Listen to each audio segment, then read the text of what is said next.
One of the complexities, which is a positive feature of the EMI experience, is that items from other languages may enter into the EMI classroom.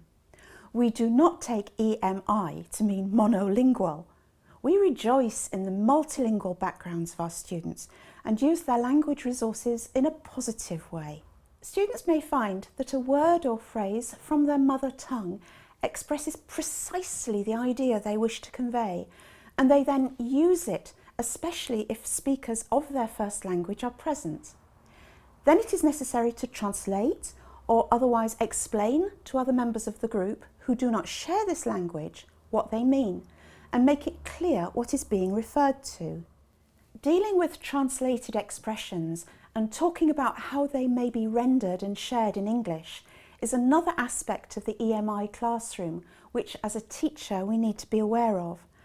This is what we mean by rejoicing in multilingualism and sharing our linguistic resources. However, there is a proviso to interject here, and it's an important one. In bringing in items from other languages, we need to be aware of references that are culturally bound, that we cannot assume an international audience will understand. For instance, I've heard speakers using the adjective Victorian without asking themselves the question if the audience understands what period in history this refers to. Most British people will probably have a rough idea of when Queen Victoria lived and reigned, and thus the term Victorian will probably help them to situate a reference in time. But how familiar with British history are international students? We cannot assume that these cultural references are globally recognisable, and so when using them, it's necessary to add further information for students fully to understand. We recommend, therefore, that when we use such cultural terms, we give students extra information and not assume that they will understand immediately what we are referring to.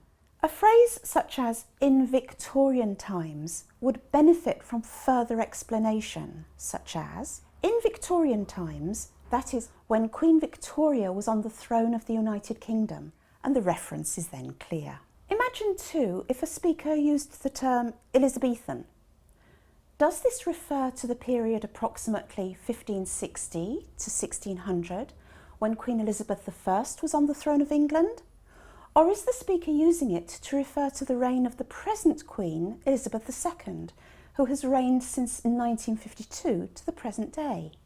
Cultural references may well be clear to the speaker, but we can make no assumptions for the listeners who come from different cultural backgrounds and for whom experience is described in other terms. One final point to make when considering aspects of interaction that may confuse rather than help is humour. I think we can safely say that smiles and laughter can help create a relaxed and comfortable atmosphere, and it's my belief that this fosters learning. However, a joke or a funny story may not work well with an international audience, as individuals and indeed whole communities of people perceive humour in different ways. And it can be quite embarrassing if you tell what you think is a funny story or make a humorous comment and nobody laughs. Or maybe they do laugh, but it's false laughter, which actually tells you that they haven't understood, and then everybody feels awkward. So my advice to you is to try out your anecdotes and your funny stories before you use them in the classroom, perhaps with your colleagues, and see if you can actually make the language and the point of the story work for you to illustrate your meaning and build good humour into your relationship with your students. We tend to remember things said with humour, so humour can be one way of helping students to retain important messages.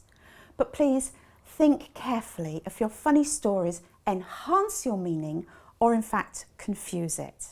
In other words, when preparing for discussion time with your students, try to think how you might explain issues that might come up, and try to put yourself in the minds of students with their varied cultural backgrounds. Will what you are going to say work for them? You can't plan for every eventuality, and you will have to be spontaneous at times, and you will surely have difficulties at some moments. But in overcoming these and learning from them, you will grow in confidence as an EMI teacher and be in a position to help colleagues new to EMI to learn from your experience.